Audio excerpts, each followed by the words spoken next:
ಎಲ್ಲರಿಗೂ ಕಾರ್ಯಕ್ರಮಕ್ಕೆ ಪ್ರೀತಿಯ ಸ್ವಾಗತ.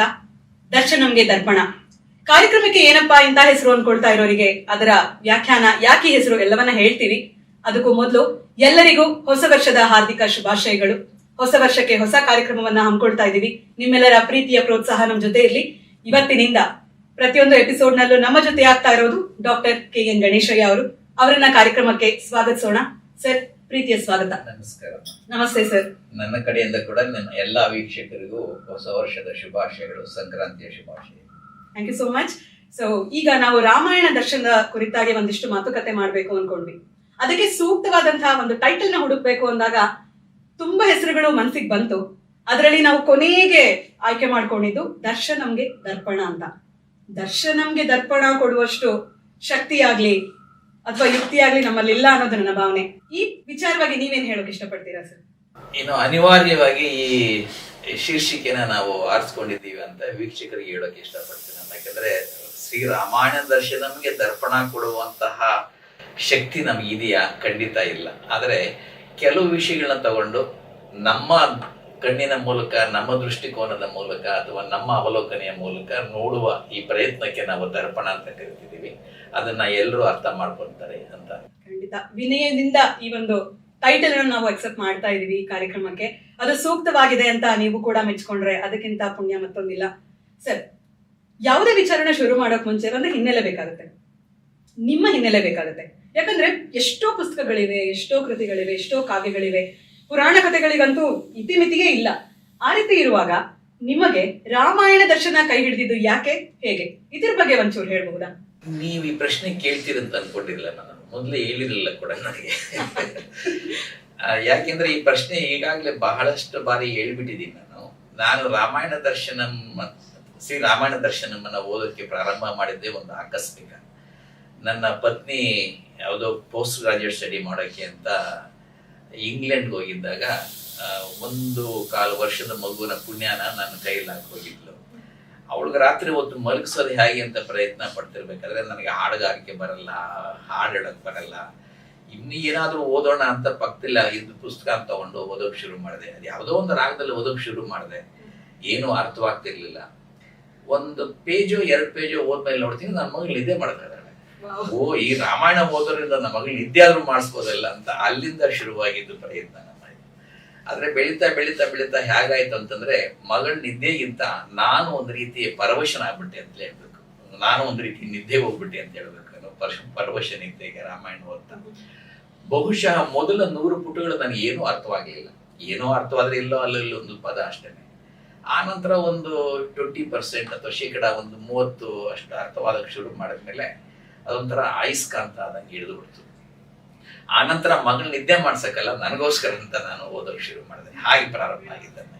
ಆ ರೀತಿ 1.25 ವರ್ಷದ ಮಗುಗೆ ನೀವು ಹೇಳ್ಕೊಡಕ್ ಶುರು ಮಾಡಿದ್ರು? ಹೇಳ್ಕೊಡಕ್ಕಲ್ಲ, ಅವಳು ಮಲಗಿಸಕ್ಕೆ. ಪಾಪ ಅವಳಿಗೆ ಆಗುತ್ತೆ.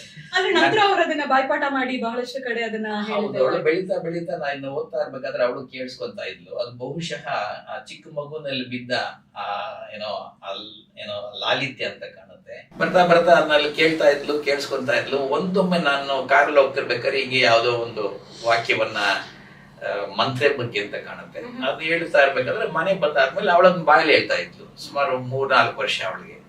ಅರೆ ಮಗಳಿಗೆ ನಿಂಗೆ ಅವಾಗ್ಲೇ ಬರುತ್ತಾ ಇದ್ರು ಅಂದ್ರೆ, ನೀವು ಕಾರಲ್ಲಿ ಹೇಳಿದ್ರಲ್ಲ ಅಂತಂದ್ಲು. ಕಾರಲ್ಲಿ ಆಕ್ಚುಲ್ ಆಗಿ ನಾನು ಹೆಂಡತಿ ಪುಸ್ತಕ ಇಟ್ಕೊಂಡಿದ್ಲು. ನಾನು ಅದ್ರ ಬಗ್ಗೆ ಓದೋ ರೀತಿ ನಾನು ಬಾಯಲ್ಲಿ ಹೇಳ್ತಿದ್ದಲ್ಲ. ಅಲ್ಲಿಂದ ಶುರುವಾಗಿದ್ದು ಅವಳು ಸುಮಾರು ಒಂದು 13 ಅಧ್ಯಾಯಗಳನ್ನ ಪೂರ್ತಿ ಕಂಠಪಾಠ ಮಾಡ್ಬಿಟ್ಟು ಹೇಳ್ಕೊಡ್ತಾ ಇದ್ದಂಗೆ ರಿಪೀಟ್ ಮಾಡ್ತಾ ಇದ್ಲು. ಅವರ ತಾತ ಇದ್ರು ಬೇಷ್ ಅಂತ ಬೆಂತಟ್ಟಕ್ಕೆ. ನಮ್ಗಿಂತ ಹೆಚ್ಚಾಗಿ ಅವರ ತಾತ ಬೇಷ್ ಅಂದಾಗ ಅವಳು ಬಹಳ ಖುಷಿ ಆಗ್ತಾ ಇತ್ತು. ಸೊ 2 ವಾಕ್ಯ ಕಲಿಯೋ ಬದಲು 4 ವಾಕ್ಯ ಕಲಿತಾ ಇದ್ಲು. ಹಿಂಗೆ ಬೆಳೀತಾ ಬೆಳೀತಾ ಅವಳು ಹಲವಾರು ಕಡೆ ಪ್ರೋಗ್ರಾಮ್ಗಳು ಕೊಟ್ಲು. ಟೌನ್ ಹಾಲಲ್ಲಿ ಕೊಟ್ಲು, ಪ್ಲಸ್ ಟಿವಿನಲ್ಲಿ ಕರೆದಿದ್ರು.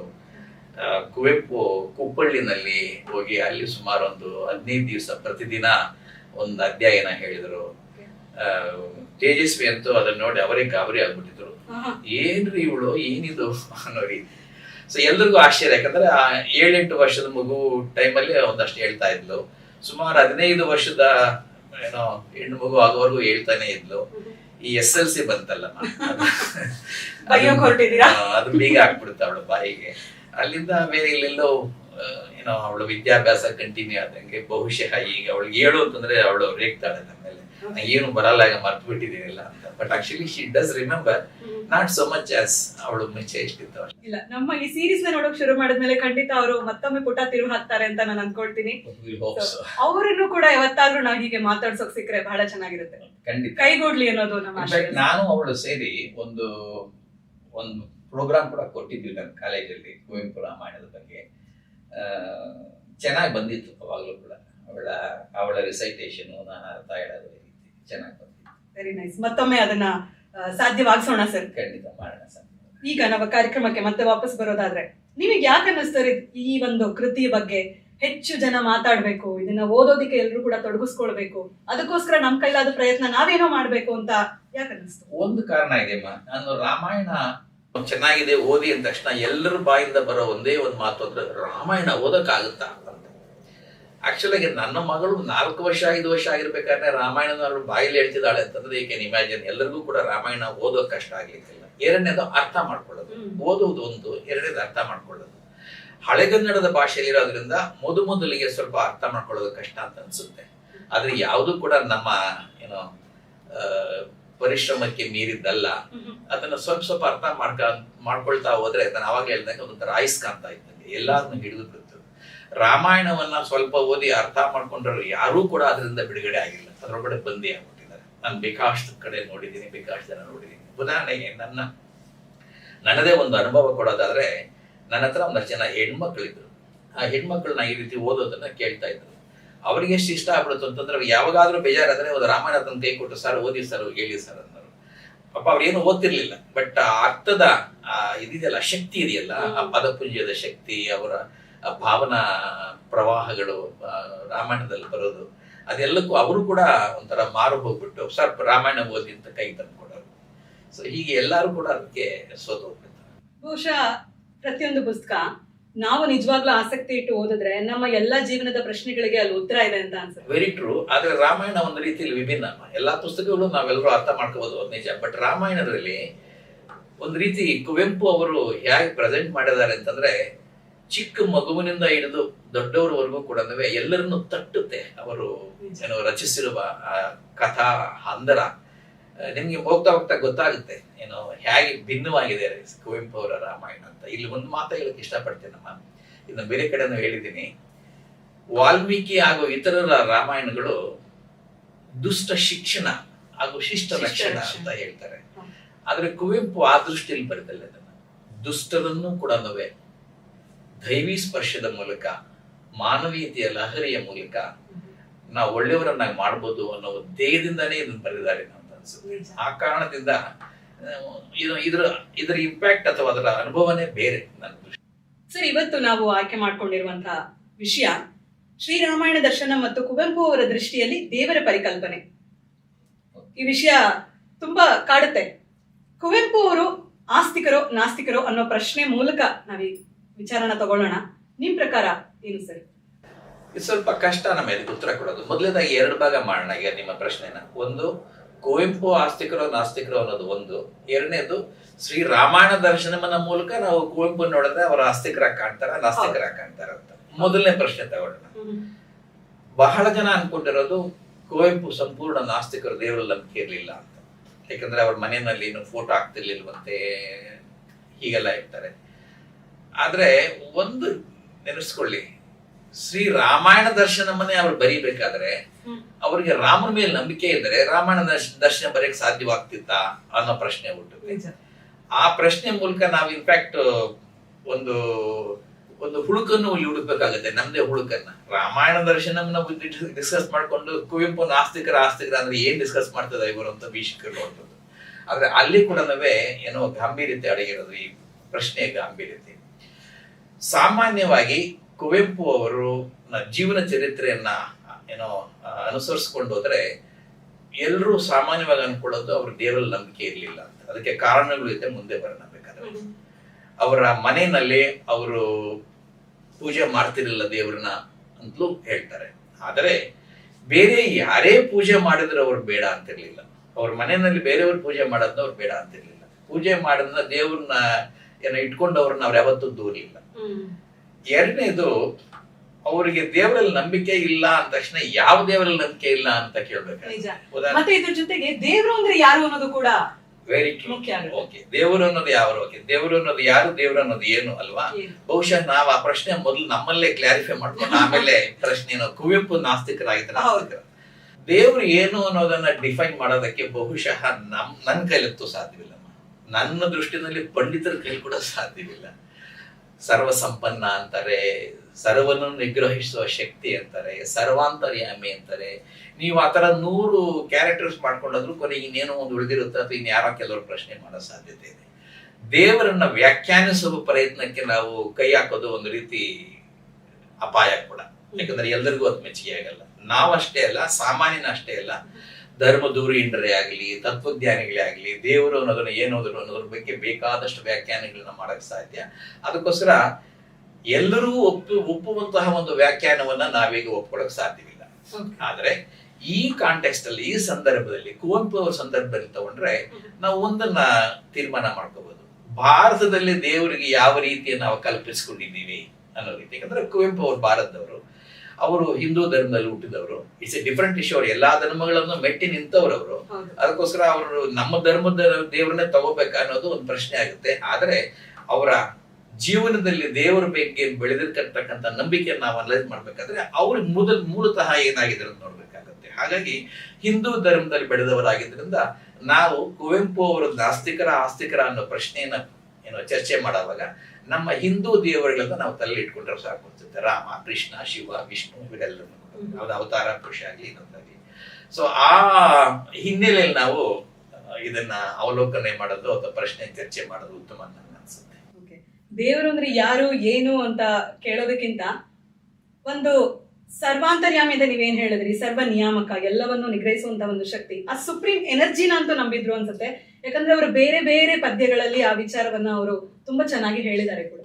ನಾವು ರಾಮಾಯಣದ ಬಿಟ್ಟು ಬೇರೆ ಕಡೆ ಹೋದ್ರೆ ಕುವೆಂಪು ಅವರ ಪದ್ಯಗಳಲ್ಲಿ ನಮಗೆ ವೈರುಧ್ಯ ಕಾಣುತ್ತಮ್ಮ. 100 ದೇವರನ್ನೆಲ್ಲ ಕಾಸೆ ದೂರ ಅಂತ ಹೇಳಿದವರೇ ದೇವರ ಬಗ್ಗೆ ಅವ್ರ ತಮ್ಮದೇ ಮಾಡಿದನು ಅಲ್ವಾ, ಬರೋಣ ಅದಕ್ಕೆಲ್ಲಾನು.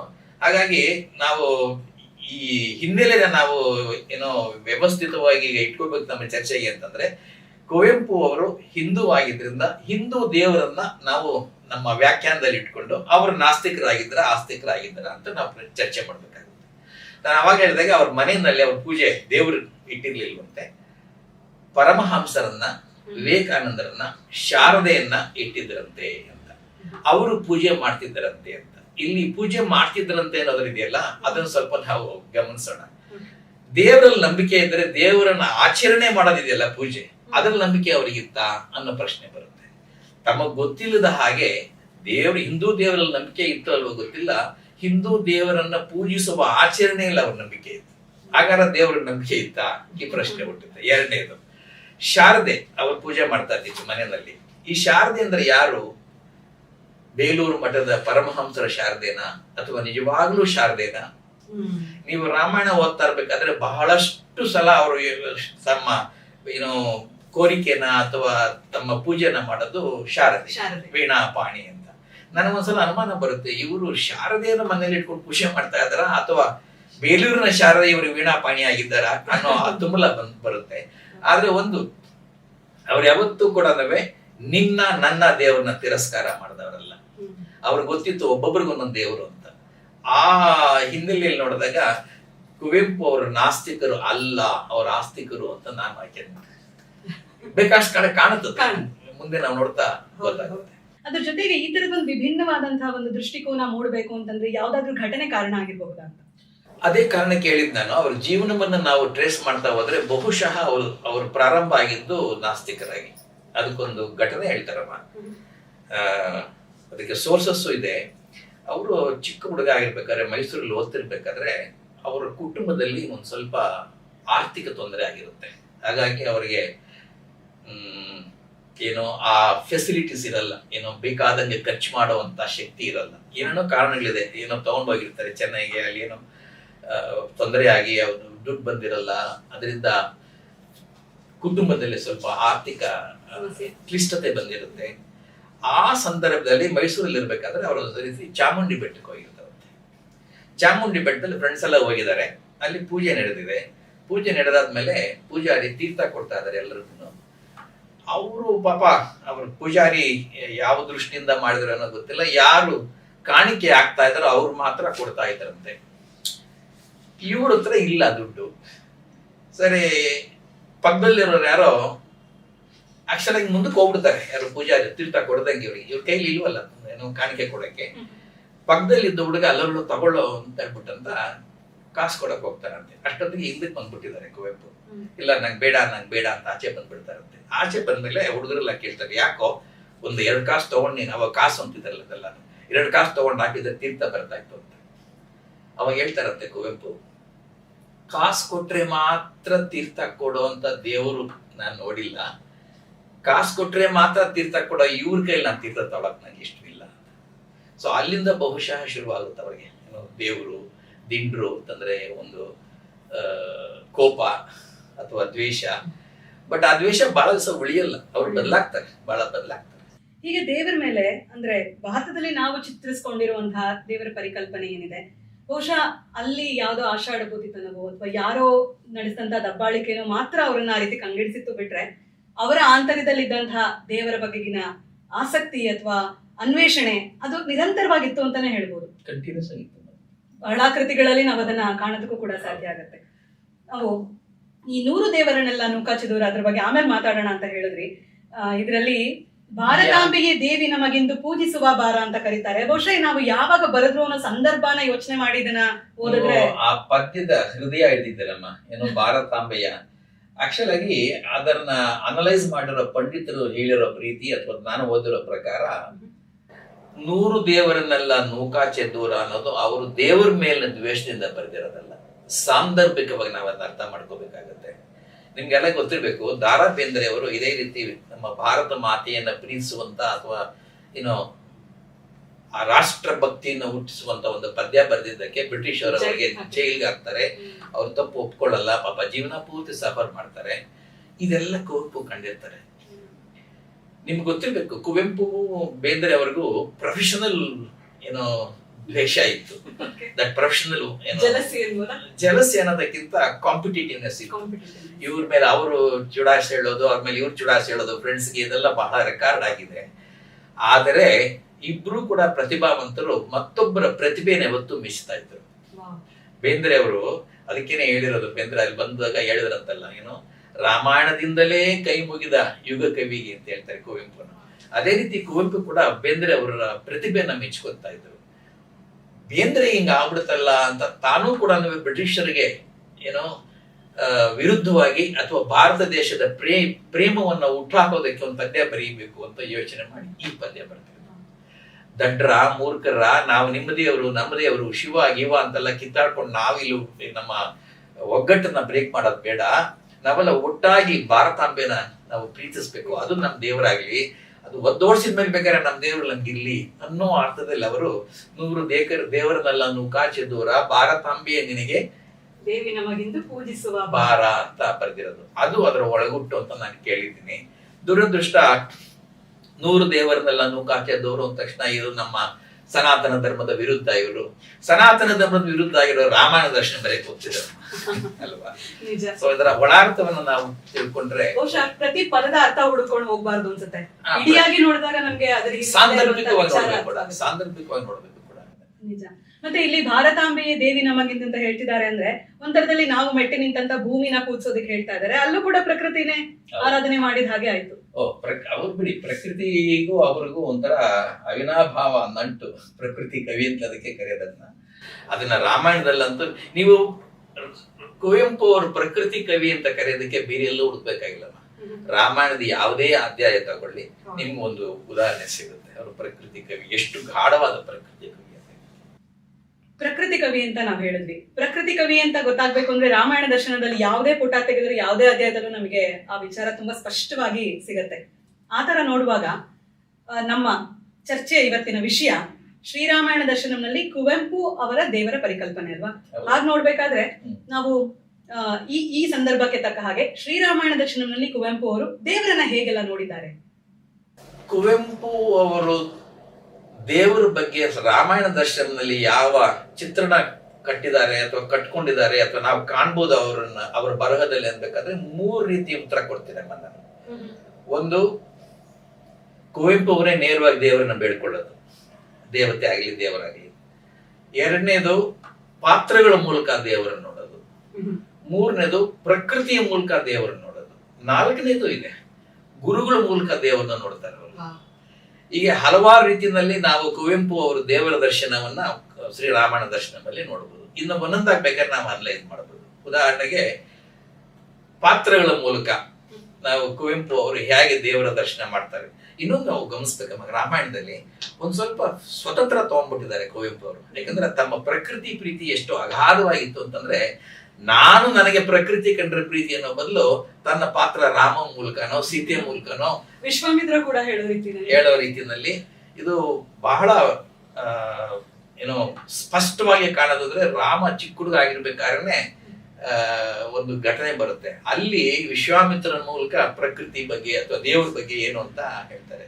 ಏನಾಗುತ್ತೆ ಅಂದ್ರೆ, ವಿಶ್ವಾಮಿತ್ರ ರಾಮ ಲಕ್ಷ್ಮಣರನ್ನ ಚಿಕ್ಕ ವಯಸ್ಸಿನಲ್ಲೇ ಕರ್ಕೊಂಡು ಹೋಗಿರ್ತಾರೆ. ಅಲ್ಲಿ ಏನೋ ರಾಕ್ಷಸರು ನಮ್ಮ ಯಜ್ಞಗಳಿಗೆ ತೊಂದರೆ ಮಾಡ್ತಿದ್ದಾರೆ, ನಮ್ಮ ರಕ್ಷಣೆ ಬೇಕು ಅಂತ.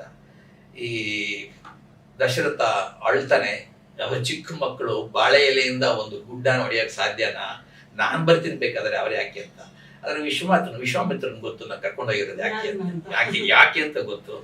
ಸೊ ನೀನ್ ಯೋಚನೆ ಮಾಡ್ಬೇಡ, ಅದಕ್ಕೊಂದು ಉದ್ದೇಶ ಇದೆ ಅಂತ ಕರ್ಕೊಂಡು ಹೋಗ್ತಾರೆ. ಕರ್ಕೊಂಡು ಹೋಗಿ ಅವತ್ತು ರಾತ್ರಿ ಇದ್ದು ಬೆಳಿಗ್ಗೆ ಎದ್ದು ನದಿಯಲ್ಲಿ ಸ್ನಾನ ಮಾಡ್ತಾ ಇರ್ಬೇಕಾದ್ರೆ ಅವರು ರಾಮ ಮತ್ತು ಲಕ್ಷ್ಮಣ ಇವರಿಗೆ ಮಹರ್ಷಿಗೆ ಹೇಳ್ತಾರೆ, ಎಷ್ಟು ಚೆನ್ನಾಗಿದೆ ಇಲ್ಲಿ ಸೌಂದರ್ಯ ಹಾಗೆ ಹೀಗೆ ಅಂತ. ಆಗ ವಿಶ್ವಾಮಿತ್ರ ರಾಮ ಮತ್ತು ಲಕ್ಷ್ಮಣರಿಗೆ ಒಂದು ಮಂತ್ರ ರೂಪದಲ್ಲಿ ಆ ಪ್ರಕೃತಿಯ ಬಗ್ಗೆ ಇದೆಲ್ಲ ಹೇಳ್ತಾ ಇರ್ತಾರೆ. ನನ್ನ ದೃಷ್ಟಿನಲ್ಲಿ ಇಡೀ ರಾಮಾಯಣದಲ್ಲಿ 2 ಭಾಗ ಬಹಳ ಅದ್ಭುತವಾಗಿದೆ. ಒಂದು, ಇಲ್ಲಿ ವಿಶ್ವಾಮಿತ್ರ ರಾಮ ಲಕ್ಷ್ಮಣರಿಗೆ ಪ್ರಕೃತಿ ಬಗ್ಗೆ ಹೇಳೋದು. ಮತ್ತೊಂದು, ಕೊನೆಯ ಚಾಪ್ಟರ್ ಅಭಿಷೇಕ್ ವಿರಾಟ್ ದರ್ಶನ್, ಅದು ಪರಿಣಾಮ. ಇವೆರಡು ಕೂಡ ನನ್ನ ದೃಷ್ಟಿನಲ್ಲಿ one of the best productions of Kuvempu. ಇಲ್ಲಿ ಅವರು ಪ್ರಕೃತಿನ ಹೇಳ್ತಾ ಅದರ ವಿವರಕ್ಕೆ ಬೇರೆ ಒಂದು ಸಂದರ್ಭದಲ್ಲಿ ಬರೋಣ. ಆದ್ರೆ ಇಲ್ಲಿ 2 ವಿಷಯ ಮುಖ್ಯ ಆಗುತ್ತೆ. ಏನೋ ಈ ಕಾಂಟೆಕ್ಸ್ಟ್ ಅಲ್ಲಿ ದೇವರು ರುಜು ಮಾಡಿದಂತೆ ಅಂತ ಅಲ್ಲಿ ಬರುತ್ತೆ. ಆ ಮೋಡಗಳೆಲ್ಲ ಅಲ್ಲಿ ಹರಡಿರ್ಬೇಕಾದ್ರೆ ನೋಡು ಎಷ್ಟು ಚೆನ್ನಾಗಿದೆ, ದೇವರು ರುಜು ಮಾಡ್ದಂಗಿದೆ ಅಂತ ಹೇಳ್ತಾರೆ. ಜೊತೆಗೆ ಮತ್ತೊಂದು ಸೆಂಟೆನ್ಸ್ ಬರ್ತದೆ ಇದರಲ್ಲೇ, ಸೃಷ್ಟಿ ಸೌಂದರ್ಯದೊಲ್ಮೆಯೇ ಸೃಷ್ಟಿಕರ್ತಂಗೆ ಪೂಜೆಯೇ ಅಂತಾರೆ. ಅರ್ಥ ಆಗಿರ್ಬೇಕಲ್ಲ.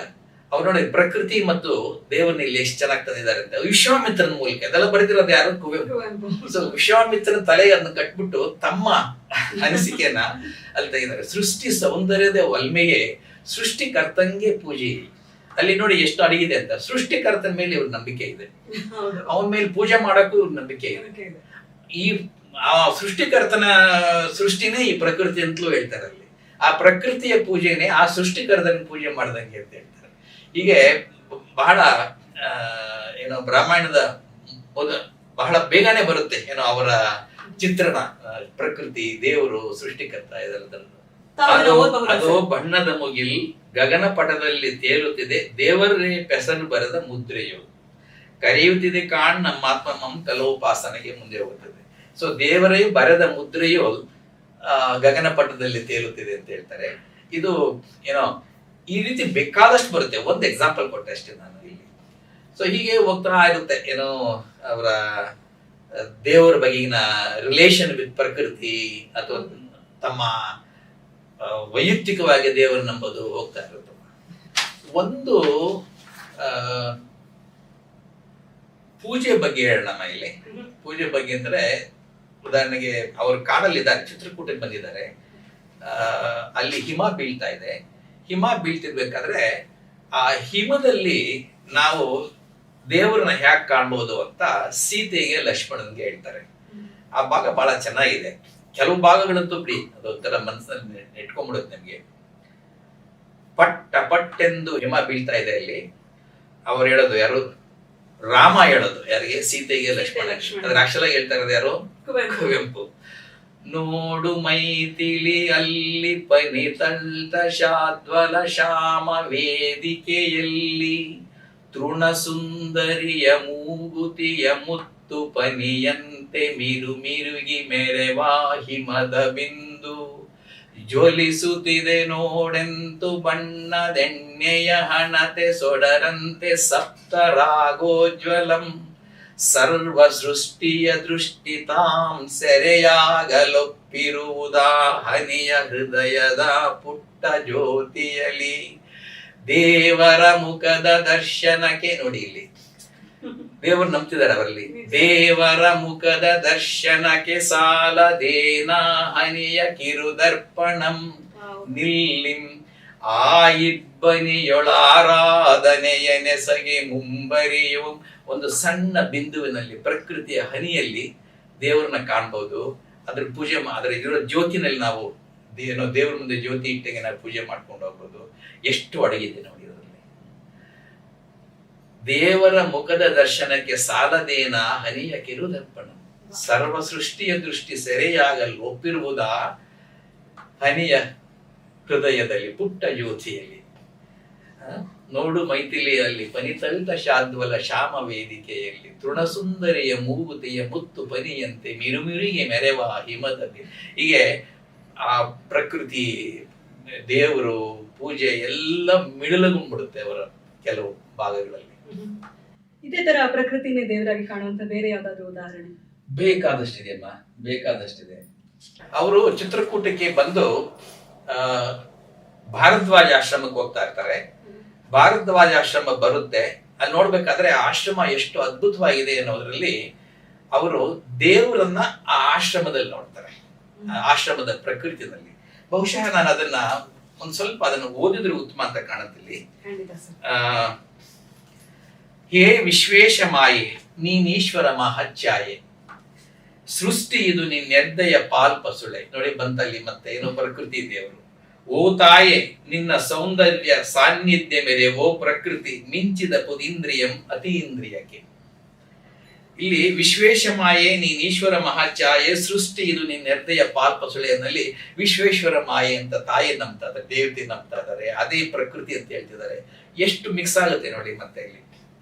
ಜಡಜಗಂ ತೋರಿದ ಪುದ ಅಂತರಾತ್ಮದ ಸಿರಿಗೆ ಹೊರಮೊಗಂ ತಾನಾಗಿ ಹೇ ಪ್ರಕೃತಿ ಎಲ್ಲ ಮಿದ್ದೇನಿಲ್ಲದ ಅಲ್ಲಿ ಸರ್ವಮಿರ್ಪ ಸರ್ವಶೂನ್ಯತಾ ಸಂಪೂರ್ಣದಲ್ಲಿ ನಿನ್ನ ಕೃಪೆ ಇಲ್ಲದಿರೆ ಪೇಳ್ ಪುರುಷ ದರ್ಶನಗಳಲ್ಲಿ.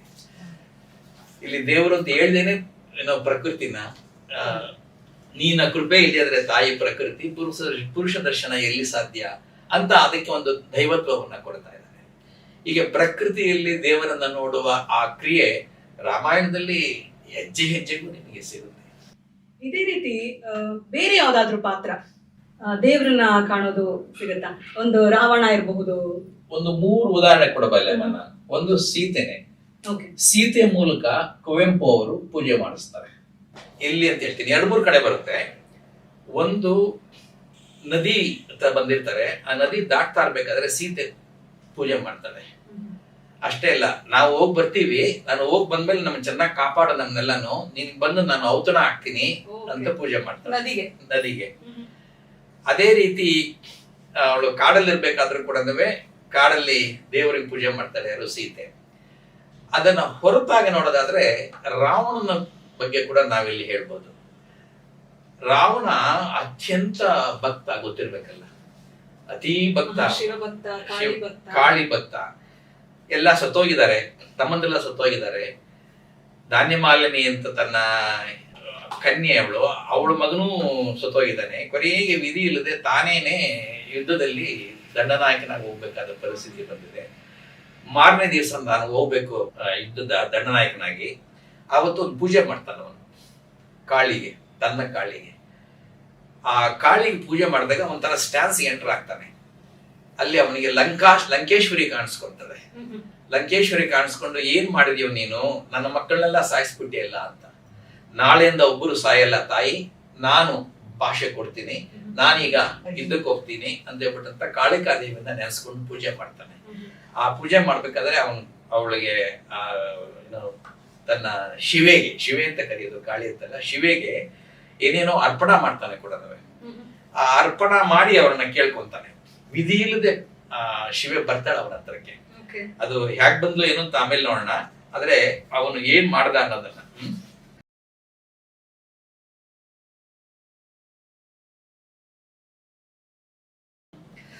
ತ್ರಿನೇತ್ರೆ ತ್ರಿಜಗನ್ಮಾತೆ ಮಾಯೆ ಮೇಣ್ ಪ್ರಕೃತಿ ಮೇಣ್ ಶಕ್ತಿ ಮೇಣ್ ಲೀಲೆ ಸೃಷ್ಟಿ ಸ್ಥಿತ ಪ್ರಲಯ ಶೀಲೆ ತಾನೆ ಸೆದಳೈ ದೈತ್ಯ ಪೂಜಾ ಮೂರ್ತಿ ಕಾಲಾತ್ಮಕೆ ಕರಾಳಿ ನಾಟ್ಯ ಭಂಗಿಯ ಜನಟ್ಟರಾಜ್ಞಿ.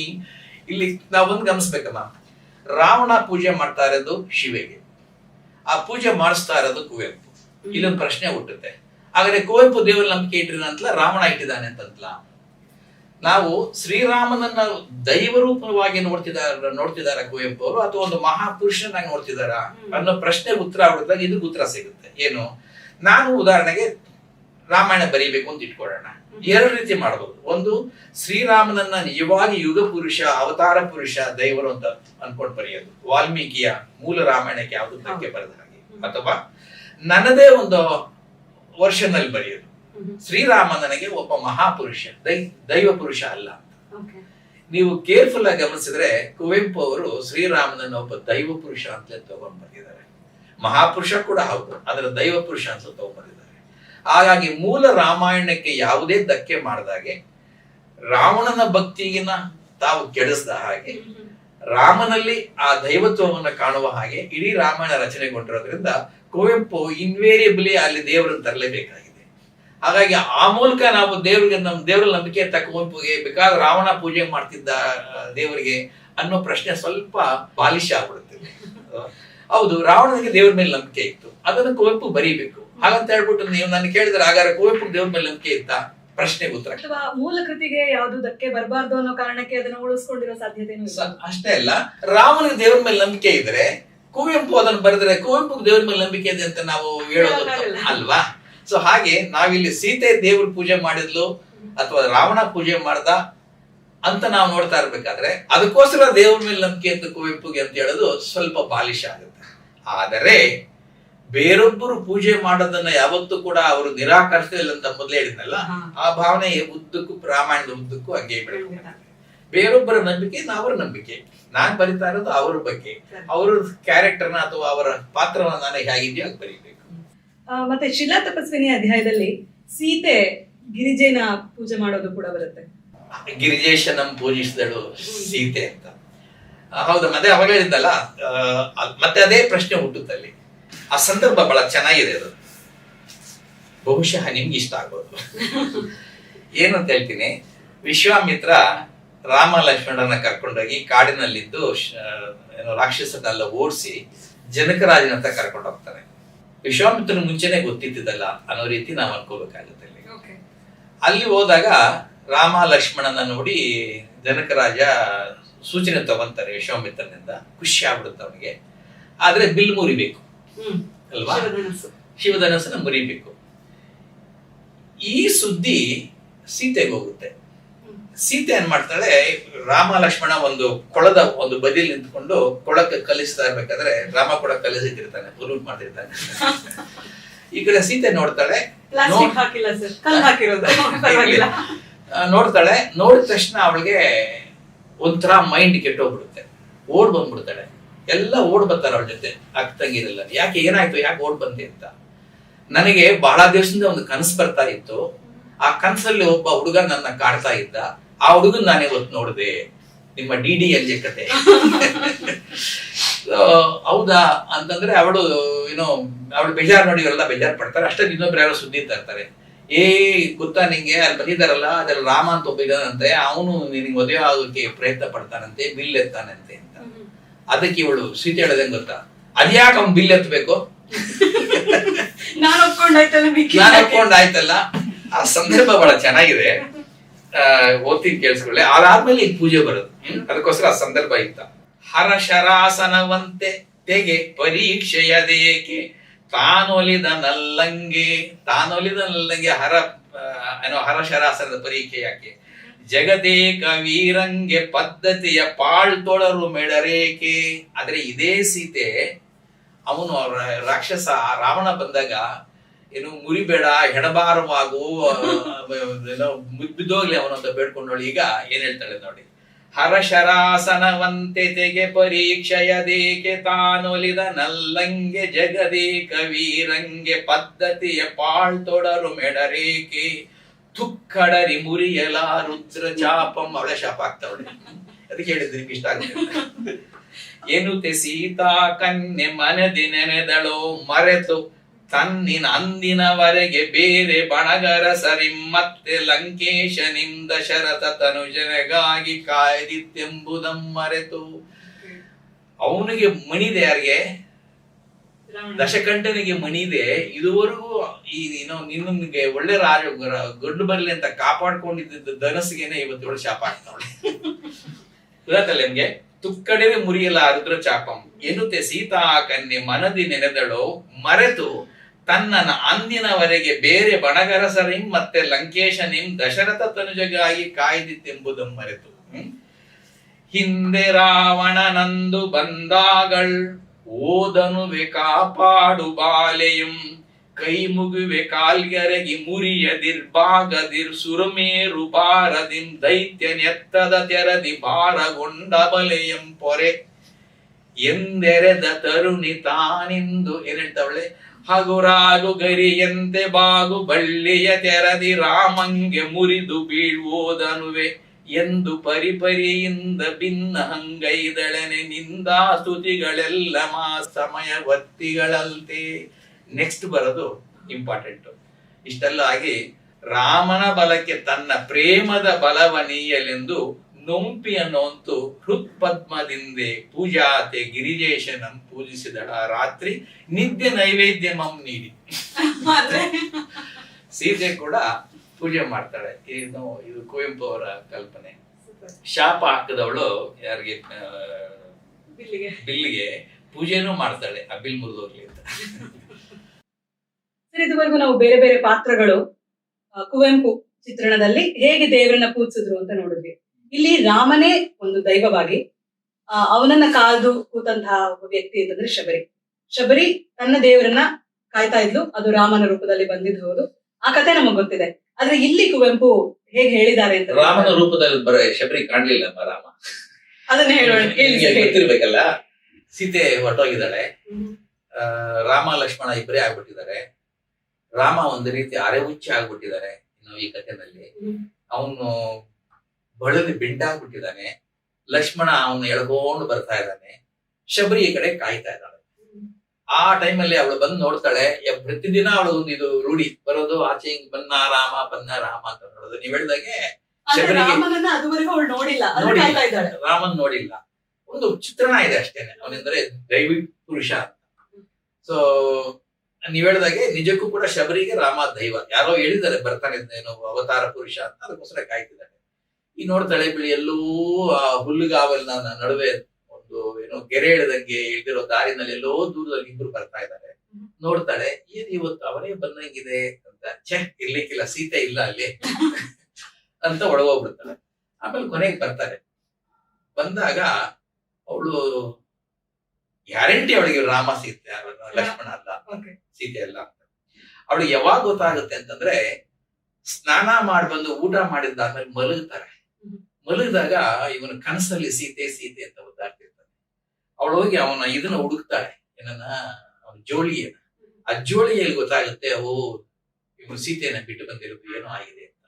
ಆವಾಗ್ಲೇ ಗೊತ್ತಾಗದು ಏನು, ಇವ್ರು ರಾಮ ಲಕ್ಷ್ಮಣ ಅವರು ಊಟ ಎಲ್ಲ ಹಾಕಿರ್ತಾಳೆ. ಬಿಡಿ, ಇನ್ನೊಂದು ನಿಮ್ಗೆ ಹೇಳ್ತೀನಿ ನಾನು. ನೀವ್ ಯಾರಾದ್ರೂ ಅಡಿಗೆ ಮಾಡಕ್ಕೆ ಇಷ್ಟಪಟ್ಟಿದ್ರೆ ಆ ಚಾಪ್ಟರ್ ಅಲ್ಲಿ ಏನ್ ಬಡಿಸಿದ್ಲು ಶಬರಿ ರಾಮಂಗೆ ಅಂತ ಬರುತ್ತೆ. ಅದನ್ನ ಓದಿ ಬಹಳ ಚೆನ್ನಾಗಿದೆ. ನಾವು coming back to this, Kuvempu ಅವರಲ್ಲಿ ಒಂದು ವಿಷಯ ಆಗ್ತಾರೆ. ಸಾಮಾನ್ಯವಾಗಿ ದೇವರು ತನ್ನ ಭಕ್ತರಿಗೆ ನಿಜ ರೂಪದಲ್ಲಿ ಬರಲ್ಲ, ಪರೀಕ್ಷೆ ಮಾಡಕ್ಕೆ ಅಂತ ಬರ್ತಾನೆ, ಬೇರೊಂದು ರೂಪದಲ್ಲಿ ಬರ್ತಾನೆ, ಅವ್ರನ್ನ ಕಾಡಿಸ್ತಾನೆ. ಅದ್ರ ಬಗ್ಗೆ ಇಲ್ಲಿ ಚೆನ್ನಾಗಿ ಹೇಳ್ತಾರೆ ನೋಡಿ. ಭಗವದ್ ಆಗಮನಮೇಂ ಭಕ್ತನ ನಿರೀಕ್ಷಿಸಿದ ರೂಪನೇಂ ಬಂದಪುದೆ. ಭಗವದ್ ಆಗಮನಮೇಂ ಭಕ್ತನ ನಿರೀಕ್ಷಿಸಿದ ರೂಪನೇಂ ಬಂದಪುದೆ. ಸುಖದ ಬೋಲ್ ಆಶಿಸಲ್ ದುಃಖದೋಲ್ ಮೈದೋರಿ. ಸುಖದ ಬೋಲ್ ಆಶಿಸಲ್ ದುಃಖದೋಲ್ ಮೈದೋರಿ. ಭಕ್ತನ ಅನಿತಂ ಸುಲಿದು, ಭಕ್ತನಲ್ಲಿರೋದೆಲ್ಲ ಕಿತ್ಕೊಂಡು ನೈವೇದ್ಯಮಂ ಕೊಳದೆ ಪೇಳ್ ಅಹಂಕಾರಮಂ ದಿವ್ಯ ಶೂನ್ಯತೆಗೆ ಅದ್ದುವ ಸಂಪೂರ್ಣತಾ ಸಿದ್ಧಿಯ. ಹಾಗೆ ಶ್ರೀರಾಮ ಕೂಡ ಇಲ್ಲಿ ಬಳಲಿ ಬೆಂಡಾಗಿ ಪರೀಕ್ಷೆ ಮಾಡಕ್ ಬಂದೇನೋ ಅನ್ನೋ ರೀತಿ ಶಬರಿ ಕಾಣಿಸ್ಕೊಂತಾನೆ ಅಂತ ಹೇಳ್ತಾರೆ. ಕೊನೆಗೆ ನಿಮ್ಗೆ ಗೊತ್ತಿರ್ಬೇಕು, ಶ್ರೀರಾಮ ಕಾಯಿಲೆ ಬಿದ್ದಾಗ ಶಬರಿ ಸಣ್ಣ ದೇಹದ ಶಕ್ತಿಯನ್ನೇ ಕೊಟ್ಟು ಶ್ರೀರಾಮನ ಕಾಪಾಡ್ತಾಳೆ. ಅದಾದ್ಮೇಲೆ ಶಬರಿ ಕಾಯಿಲೆ ಬೀಳ್ತಾರೆ, ಶ್ರೀರಾಮ ಅವಳನ್ನ ಕಾಪಾಡ್ತಾನೆ. ಹೀಗೆ ದೈವ ಮತ್ತು ಅಥವಾ ಭಕ್ತಳ ನಡುವಿನ ಸಂಬಂಧನ ಬಹಳ ಅದ್ಭುತವಾಗಿದ್ದಾರೆ ಆ ಚಾಪ್ಟರ್. ಸೊ ಶಬರಿ ದೇವರು ಶಬರಿಗೆ ದೇವರಾಗಿ ಬರಲಿಲ್ಲ, ಬೇರೆ ರೂಪ ಪರೀಕ್ಷೆ ಮಾಡೋ ನಿಟ್ಟಿನಲ್ಲೇ ಆಗಿದೆ. ಹಾಗೆ ಆದ್ರೆ ಅವ್ರಿಗೆ ಟ್ರೀಟ್ ಮಾಡ್ತಾರೆ. ಅದು ಯಾರಾದ್ರೂ ಆಗ್ಲಿ ಹೇಳ್ತಾಳೆ ಅವಳಿಗೆ, ನಾವು ಏನೋ ಬಂದವರಿಗೆಲ್ಲ ಅಡಿಗೆ ಮಾಡಕ್ ಅಡಗಲ್ಲ ಅಲ್ಲಪ್ಪ ಅಂತ ಹೇಳಿ, ಆದ್ರೂ ಏನೋ ಬಂದಿದ್ದೀರಾ ಕೂತ್ಕೊಳ್ಳಿ ಅಂತ ಅಡಿಗೆ ಬಳಸ್ತಾರೆ. ಗುರುಗಳನ್ನ ಜ್ಞಾಪಿಸ್ಕೊಳ್ತಾರೆ, ಗುರುವನ್ನ ಭಕ್ತಿ ಭಾವದಲ್ಲಿ ಅವರು ದೇವರಾಗಿ ಕಾಣ್ತಾರೆ. ಅದ್ರ ಬಗ್ಗೆ ಹೇಳೋದಾದ್ರೆ ಸರ್? ಅದರ ಬಗ್ಗೆ ಉದಾಹರಣೆಗೆ ಮೂಲ ಅಧ್ಯಾಯದಲ್ಲೇ ಬರುತ್ತೆ, ಮೊದಲ ಅಧ್ಯಾಯದಲ್ಲೇ ಬರುತ್ತೆ. ಹೋಮರಗೆ, ವಜ್ಜಲೆಗೆ, ಡಾಂಟೆ, ಮೇನ್ ಮಿಲ್ಟನಿಗೆ ಅಂತ ಎಲ್ಲಾರು ಕೂಡ ಗುರುಗಳೆಲ್ಲ ನೆನೆಸಿ, ಕಾಳಿದಾಸ ಆದ್ಯರಿಗೆ, ಕಂಬ ಅರವಿಂದರಿಗೆ ಎಲ್ಲಾರು ನೆನೆಸಿ ಅವರಿಗೆ ಪೂಜೆ ಮಾಡೋದು. ಹಿರಿಯರಿಗೆ, ಕಿರಿಯರಿಗೆ ಎಲ್ಲರೂ ಕೂಡ ಕಾಲ ದೇಶದ ಯಾವುದು ಸಂಬಂಧವೇ ಇಲ್ಲತಕ್ಕಂತ ಎಲ್ಲರಿಗೂ ಕೂಡ ನಾನು ಮುಡಿಬಾಗಿ ಮಣಿಸಿ ಕೈ ಜೋಡಿಸುವೆ ನಾವು ಅಂತ. ಸೊ ಗುರುಗಳನ್ನು ಕೂಡ ಅಲ್ಲಿ ಆ ರೀತಿ ದೇವರ ಕಾಣೋದು ಅಥವಾ ದೇವರ ರೀತಿ ಪೂಜೆ ಮಾಡೋದು ಬರುತ್ತೆ. ಪಟ್ಟಾಭಿಷೇಕ ಅನ್ನೋದನ್ನ ಬೇರೆ ರೀತಿ ಅವರು ಏನೋ ಪರಿಭಾವಿಸಿದ್ದಾರೆ ಯಾರು, ಕುವೆಂಪು ಅವರು. ಅವರ ಪರಿಕಲ್ಪನೆನೇ ಬೇರೆ, ಅದನ್ನ ಬೇಕಾದ್ರೆ ಅದೇ ಒಂದು ಎಪಿಸೋಡ್ ಆಗಿ ಮಾಡೋಣ. ಆದ್ರೆ ಅಲ್ಲಿ ಕುವೆಂಪು ಅವರಿಗೆ ಅಶರೀರವಾಣಿಯಾಗಿ ಕಾಣಿಸ್ಕೊಂತಾರೆ ಯಾರು, ಕವಿ ವಾಲ್ಮೀಕಿ. ಆದರೆ ಬಹಳ ವಿಚಿತ್ರವಾಗಿದೆ, ಅಲ್ಲಿ ಅಶರೀರವಾಗಿ ಕಾಣಿಸ್ಕೊಂಡು ಒಂದು ಹೇಳ್ತಾರೆ, ನನ್ನ ಬಳಿ ಬಂದ್ರು ನಿರಾಕಾರ ವ್ಯಕ್ತಿಯಂ ಕಂಡೆನಾಮ್ ಅಂತ.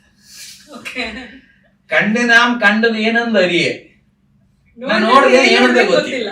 ಹೀಗೆ ಬಹಳ ಕಾಂಟ್ರಾಸ್ಟಿಂಗ್ ಆಗಿ ಅಲ್ಲಿ ಏನೋ ವಾಲ್ಮೀಕಿನ ತರ್ತಾರೆ. ಅದ್ರಲ್ಲಿ ಬಹಳ ಅರ್ಥ ಇದೆ ಅಂತ ಕಾಣುತ್ತೆ. ಅದನ್ನ ಬಹುಶಃ ನಾವು ಆ ಚಾಪ್ಟರ್ ಹೋದಾಗ ವಿವರಣೆ ಮಾಡೋಣ, ಯಾಕೆ ಬಹುಶಃ ಕುವೆಂಪು ತರ್ತಾ ಇದ್ದಾರೆ ಅಂತ. ಸೊ ಒಟ್ಟಿನಲ್ಲಿ ಗುರುಗಳಿಗೆ ಏನೋ ಪೂರ್ತಿ ತಮ್ಮ ಗೌರವ ತೋರಿಸೋದು ಅಥವಾ ದೈವಿ ರೂಪದಲ್ಲಿ ಕಾಣೋದು ನಮಗೆ ಬಹಳಷ್ಟು ಬಾರಿ ಕಾಣುತ್ತೆ ಏನೋ ಕುವೆಂಪು ಅವರ ರಾಮಾಯಣ ದರ್ಶನದಲ್ಲಿ. ಉದಾಹರಣೆಗೆ ಕುವೆಂಪು ಅವರು ತಮ್ಮ ಇಡೀ ರಾಮಾಯಣವನ್ನೇ ಗೊತ್ತಲ್ಲ ವೆಂಕಣ್ಣಯ್ಯನವರಿಗೆ ಅರ್ಪಿಸ್ತಾರೆ. ಆ ಅರ್ಪಣೆ ಸಾಮಾನ್ಯವಾಗಿ ನಾವು ಮಾಡೋದು ಬಹಳ ಹಿರಿಯರಿಗೆ, ದೈವ ರೂಪದ ಆದವರಿಗೆ ಅಥವಾ ನಾವು ಬಹಳ ಗೌರವಿಸುವವರಿಗೆ. ಸೊ ವೆಂಕಣ್ಣಯ್ಯನವರಿಗೆ ತಮ್ಮ ಇಡೀ ರಾಮಾಯಣವನ್ನು ಅರ್ಪಿಸುವಲ್ಲಿ ಅವರಲ್ಲೂ ಕೂಡ ದೇವರನ್ನು ಕಾಣ್ತಾರೆ. ಆ ಘಟನೆ ನಿಮಗೆ ಗೊತ್ತಿದೆಯೋ ಅಂತ ನಂಗೆ ಗೊತ್ತಿಲ್ಲ. ಏನಾಯ್ತು ವೆಂಕಣ್ಣಯ್ಯ ಮತ್ತು ಕುವೆಂಪು ಅವರ ರಾಮಾಯಣದ ಬಗ್ಗೆ ಗೊತ್ತಾ ನಿಮ್ಗೆ? ಸಾಧ್ಯವಾಗ್ಲಿಲ್ಲ. ಅದೇನಾಗುತ್ತೆ, ಅವ್ರು ಯಾವಾಗ ಒಂದ್ಸಲ ಬಂದಿರ್ತಾರೆ ಮನೆಗೆ ಬಂದಾಗ ಇವರು ಒಂದಷ್ಟು ಕಿರುಗವನ್ನು ಓದ್ತಾರೆ ಯಾರು, ಕುವೆಂಪು ಅವರು. ಅದ್ ಎಷ್ಟು ಚೆನ್ನಾಗಿರುತ್ತೆ ಅಂತಂದ್ರೆ ಅವ್ರು ಹೇಳ್ತಾರೆ, ಇದು ರಾಮಾಯಣಂ ಕಣೋ, ವಿರಾಮಾಯಣ, ಇದು ಆರಾಮಾಗಿ ಓದ್ಬೇಕು ನಾನು.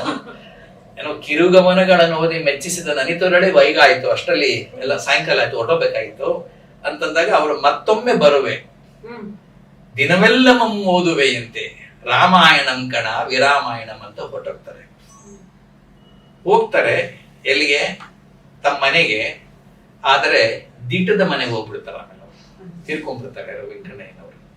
ಅದಕ್ಕೋಸ್ಕರ ಇವರು ಮತ್ತೆ ನನಗೆ ಸಿಗ್ಲೇ ಇಲ್ವಲ್ಲ ಅಂತ ಇಡೀ ರಾಮಾಯಣವನ್ನು ಅವರಿಗೆ ದಾನ ಮಾಡ್ತಾರೆ. ದಾನ ಮಾಡೋದಷ್ಟೆಲ್ಲ, ಈ ಸಂದರ್ಭದಲ್ಲಿ ಯಾಕಂತ ಹೇಳ್ತಿದ್ದೀನಿ ಅಂತ ಹೇಳ್ತಾರೆ. ವೆಂಕಣ್ಣಯ್ಯನವರಿಗೆ ಬೇಡ್ಕೊಂತಾರೆ, ನೀವು ಅಲ್ಲಿ ಸೇರಿದ್ದೀರಾ, ಅಲ್ಲಿ ಮಹಾಕವಿಗಳ ಕೂಟ ಇದೆ, ಆ ಎಲ್ಲಾ ಕವಿಗಳ ಕೂಟಕ್ಕೆ ನನ್ನ ಈ ಕೃತಿನ ಸ್ವಲ್ಪ ಪರಿಚಯ ಮಾಡಿ ನನಗೆ ಆಶೀರ್ವಾದ ಮಾಡಿಸಿ, ಅದಕ್ಕಿಂತ ದೈವಿ ಭಕ್ತಿ ಬೇಕು. ಸೊ ಹಾಗೆ ಗುರುಗಳಲ್ಲಿ ದೇವರನ್ನು ಕಾಣೋದು, ಗುರುಗಳಲ್ಲಿ ಭಕ್ತಿ ಇಡೋದು ನಿಮ್ಗೆ ಅವ್ಯಾಹಿತವಾಗಿ ಶ್ರೀರಾಮನ ದರ್ಶನದಲ್ಲಿ ಬಂದಿರ್ತಾ ಇರುತ್ತೆ. ಸರ್, ಈಗ ಈ 4ನೇ ಆಯಾಮದಲ್ಲಿ ನಾವು ನೋಡೋದಾದ್ರೆ ಕುವೆಂಪು ಅವರೇ ದೇವರನ್ನ ಆರಾಧಿಸಿರುವಂತಹ ಸಾಲುಗಳು ಕೂಡ ಶ್ರೀರಾಮಾಯಣ ದರ್ಶನದಲ್ಲಿ ನಮಗೆ ಕಾಣಸಿಗುತ್ತೆ. ಅದ್ರ ಬಗ್ಗೆ ಹೇಳ್ಬೋದಾ? ಬೇಕಷ್ಟು ಸಲಾಮ. ಇನ್ಫ್ಯಾಕ್ಟ್ ಬಹುಪಾಲು ಅಧ್ಯಾಯಗಳನ್ನ ಅವರು ಪ್ರಾರಂಭ ಮಾಡೋದೇ ನಾನು ಮೊದಲೇ ಹೇಳಿದಾಗೆ ದೇವತೆನ ನೆನೆಸ್ಕೊಂಡು, ದೇವಿ ವೆರಿ ಫ್ರೀಕ್ವೆಂಟ್ ಆಗಿ ಅಥವಾ ಬಹಳ ಏನೋ ಪುನರಾವರ್ತಿತವಾಗಿ ಅವರು ವೀಣಾಪಾಣಿ, ಶಾರದೆ ನೆನೆಸ್ಕೊಂತಾ ಇರ್ತಾರೆ. ಉದಾಹರಣೆಗೆ ಈ ಕವಿಕೃತು ದರ್ಶನದಲ್ಲಿ ಏರುವೆನು ವಾಗ್ದೇವಿಯಂ ಮೃತ ರಸನೆಯ ಲಸನ್ನಾವೆಯಂ ರಾಮನ ಕಥೆಯ ಮಧುಧನೀಪ ತಂಪಿಡಿದಾಂ ಮಹಾಚಂದಸ್ತರಂಗ ವಿನ್ಯಾಸದಿಂ ಸೇರುವೆನು ಗುರು ಕೃಪೆಯೊಳಾರುಚ ಚಿತ್ರ ಸಾಬ್ದಿಯಂ ಅಂತ ಶುರು ಮಾಡಿ ಬಾಳು ವೀಣಾ ಪಾಣಿ ಬಾಳು ಬ್ರಹ್ಮನ ರಾಣಿ ಗಾನಗೈ ಹೇಳು ಓ ಭಾವ ಗಂಗಾವೇಣಿ ನಂದನದಿ ತುಂಬಿ ಓಂಕೃತಿ ತುಂಬಿ ಮೊರೆವಂತೆ ಓಲ್ ಕರ್ನಾಟಕದ ಜನದ ಕರ್ಣ ವೀಣಾ ತುಂಬಿ ನಿನ್ನ ವಾಣಿಗೆ ವಿಕಂಪಿಸಿ ಜೇಂಕೃತಿಯ ಬೀರಿ ರಸದ ನವನೀತಮಂ ಹೃದಯದಿ ಮತಿಸುವಂತೆ ಗಾನಗೆ ಹೇಳುವ ಭಾವ ಗಂಗಾವೇಣಿ ಅಂತ ಹೀಗೆ ಹೇಳ್ಕೊಂಡೋಗಿ ನೀನು ಮುಟ್ಟಿದ್ರೆ ಸಾಕು ಬೆಂಕಿ ಆಗುತ್ತೆ ಅಂತದ್ದು ನಿನ್ನ ಆಶೀರ್ವಾದ ಇದ್ರೆ ನನ್ನ ಕೈಲಿ ಇಂಥ ಬೃಹತ್ ಕೃತಿ ಬರೆಯಕ್ ಕಷ್ಟವಾ ಅಂತ ಕೇಳ್ಕೊಳ್ತಾರೆ. ಅದೇ ರೀತಿ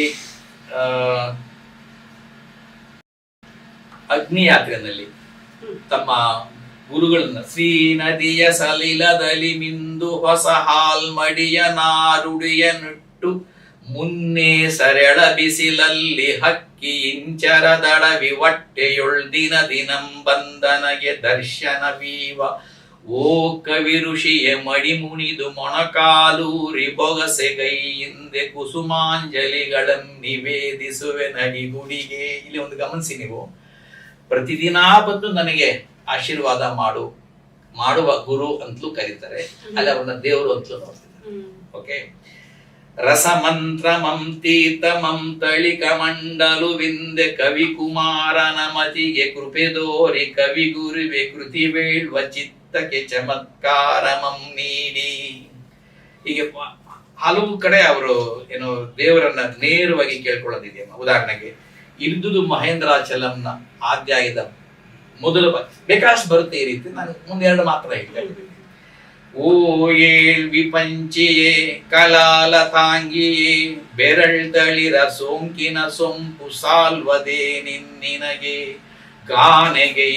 ಓ ಏಳ್ವಿ ಪಂಚಿಯೇ ತಾಂಡವ ಶಿವನ ಕೈಯ ಢಮರು ಆವೇಶಮಂ ಆಹ್ವಾನೆಗೈ ಸಾಗರೋಪಮಂ ಗಾನಗೈ ಆಂಜನೇಯನ ಸಾಗರೋಲ್ಲಂಘನದ ಮಹಾಸಾಹಸ ಕಥಾ ಸರಿತ್ಸಾಗರದ ಸಂಮಂಥನಂ. ಹೀಗೆ ದೇವರನ್ನ ಬೇಡ್ಕೊಳ್ಳೋದು ಬಹಳ ಫ್ರೀಕ್ವೆಂಟ್ ಆಗಿ ಕಾಣುತ್ತೆ. ಏನೋ ನೇರವಾಗಿ ಕುವೆಂಪುರ ನನಗೆ ಶಕ್ತಿ ಕೊಡು ತಾಯಿ ಅಂತಲೋ, ಶಕ್ತಿ ಕೊಡು ಗುರುದೇವ ಅಂತಲೋ ಮುಂದೆ ಹೋಗ್ಬೇಕಾದ್ರೆ ಒಂದೊಂದ್ಸಲ ಹೀಗಾಗಿದೆ. ಕುವೆಂಪುನ ಹೇಳ್ಕೊಂಡಿದ್ದಾರೆ, ಅವ್ರಿಗೆ ಹೇಗೆ ಅಧ್ಯಾಯ ಶುರು ಮಾಡ್ಬೇಕಂತ ಗೊತ್ತಾಗಲ್ಲ. ಆವಾಗ ಬಹುಶಃ ಇರಿಸಾಷ್ಟು ದಿವಸ ಅನ್ಸುತ್ತೆ, ಏನೋ ಯಾರೋ ದೇವರನ್ನ ನೆನೆಸ್ಕೊಂಡು ಅವ್ರ ಬಗ್ಗೆ ಒಂದು ಶುರು ಮಾಡಿ. ಯಾಕಂದ್ರೆ ಪ್ರತಿ ಅಧ್ಯಾಯದಲ್ಲಿ ದೇವ್ರ ನೆನೆಸ್ಕೋಬೇಕಾಗಿಲ್ಲ ಅಲ್ವಾ, ಅದ್ರ ಬಹಳ ಫ್ರೀಕ್ವೆಂಟ್ ಆಗಿ ಬರುತ್ತಿದ್ರು. ಸೊ ಏನು ಮುಂದುವರೆಯಕ್ಕೆ ಆಗದೆ ಇದ್ದಾಗ ದೇವ್ರಿಗೆ ಏನೋ ಪೂಜೆ ಮಾಡಿದಾಗ ನೆನೆಸ್ಕೊಂಡು ಮುಂದಕ್ಕೆ ಬರೋದು. ಯಾಕೆ ಹೇಳ್ತಿದ್ದೀನಿ ಅಂತಂದ್ರೆ, ಅವ್ರು ಈ ಟೆಕ್ನಿಕ್ ನ ಇನ್ನೊಂದು ರೀತಿನೂ ಉಪಯೋಗಿಸಿದ್ದಾರೆ. ಎಲ್ಲೆಲ್ಲೆಲ್ಲಿ ಏಕಳುವೆ ತೇಜಸ್ವಿ ಅಂತ ಶುರು ಮಾಡ್ತಾ ಹೋಗ್ತಾರೆ. ಇಲ್ಲಿ ಎಲ್ಲೆಲ್ಲಿ ಏಕಳುವೆ ತೇಜಸ್ವಿ, ಅವಳು ಇಲ್ಲದೆ ಇದ್ರೆ ತೇಜಸ್ವಿ ಅಂತ ನಾವು ದೇವರ ಗುಂಬಿಟ್ಟಿದ್ದೇನೆ. ಯುದ್ಧ ಅಧ್ಯಾಯ ಅದು, ಅದನ್ನ ಮರಿಬೇಕಾಗಿರುತ್ತೆ. ಹೆಂಗ್ ಮರಿಬೇಕು ಅಂತ ಅವ್ರಿಗೆ ಗೊತ್ತಾಗಲ್ಲ, ಯೋಚನೆ ಮಾಡ್ತಾ ಇರ್ತಾರೆ. ಸ್ನಾನ ಮಾಡ್ತಿರ್ತಾನಂತೆ ಏನೋ ತೇಜಸ್ವಿ ಚಿಕ್ಕ ಮಗು, ಅವನು ಸ್ನಾನ ಮಾಡ್ತಿರ್ಬೇಕಾದ್ರೆ ಅಳ್ತಾ ಇರ್ತಾನೆ. ಸೊ ಅಲ್ಲಿಂದ ಶುರು ಮಾಡೋಣ ಅಂತ ಎಲ್ಲೆಲ್ಲೆಲ್ಲೇ ಏಕಳುವೆ ತೇಜಸ್ವಿ ಅಂತ ಏನೋ ಲಂಕೆಯ ಮೇರಿ ಬಾ ನನ್ನೊಡನೆ, ನನ್ನ ಬೆನ್ನೇರಿ ಬಾ, ನಾನು ತೋರಿಸ್ತೀನಿ ನಿಂಗೆ ಎಲ್ಲ ಏನೋ ಯುದ್ಧ ಮಾಡ್ತಿದ್ದಾರೆ ಅಂತ ಅಲ್ಲಿಂದ ತಗೊಂಡಿರ್ತಾರೆ. ಹಾಗೆ ಅವರಿಗೆ ಒಂದು ಚಾಪ್ಟರ್ ಶುರು ಮಾಡಿದಾಗ ಒಂದು ರೀತಿ ಏನೋ ಬ್ರೇಕಿಂಗ್ ದ ಐಸ್ ಅಂತಾರಲ್ಲ, ಅದಕ್ಕೂ ಕೂಡ ಇವರು ಬಹುಶಃ ಅಲ್ಲಲ್ಲಿ ದೇವರನ್ನ ಅಥವಾ ಶಾರದೆನ ಪರ್ಟಿಕ್ಯುಲರ್ಲಿ ವೀಣಾ ಪಾಣಿನ ನೆನೆಸ್ಕೊಂತ ಇದ್ರು ಅಂತ ಸರ್. ಕಾರ್ಯಕ್ರಮದ ಕೊನೆ ಹಂತಕ್ಕೆ ಬಂದಿದ್ದೀವಿ. ಬಹುಶಃ ಶ್ರೀರಾಮಾಯಣ ದರ್ಶನ ದೇವರನ್ನ ಕಂಡ್ಕೊಂಡಿಲ್ಲ. ಶ್ರೀರಾಮಾಯಣ ದರ್ಶನ ಮತ್ತು ಕುವೆಂಪು ಅವರ ದೃಷ್ಟಿಯಲ್ಲಿ ದೇವರ ಚಿತ್ರಣ ಹೇಗಿದೆ ಅನ್ನೋದನ್ನ ನಾವು ಇವತ್ತು ಮಾತಾಡಿದ್ವಿ. ಬಹಳಷ್ಟು ಇಂಥ ವಿಚಾರಗಳನ್ನ ಶ್ರೀರಾಮಾಯಣ ದರ್ಶನ ಕೃತಿಯಿಂದ ಹೆಕ್ಕಿ ತೆಗೆದು ನಾವು ಮಾತಾಡ್ತಾ ಹೋಗೋಣ. ಇವತ್ತಿನ ಕಾರ್ಯಕ್ರಮ ಇಲ್ಲಿಗೆ ಮುಗಿತಾ ಇದೆ. ನೀವೇನಾದ್ರು ಕೊನೆಯದಾಗಿ ಹೇಳೋಕೆ ಇಷ್ಟಪಡ್ತೀರಾ ಸರ್? ಏನಿಲ್ಲಮ್ಮ, ನಮ್ಮ ಅವಲೋಕನ ಇಷ್ಟತ್ವಾಗಿತ್ತು. ನಮ್ಮ ದೃಷ್ಟಿಕೋನ ಬೇರೊಬ್ಬರಿಗೆ ಬೇರೆ ಬೇರೆ ರೀತಿ ಕಾಣ್ಬೋದು. ಆ ಒಂದು ಎಚ್ಚರಿಕೆನ ಕೊಟ್ಟು ನಾವು ಈ ಎಪಿಸೋಡ್ ಮುಗಿಸೋಣ ಅನ್ಸುತ್ತೆ. ಎಲ್ಲರಿಗೂ ಧನ್ಯವಾದ.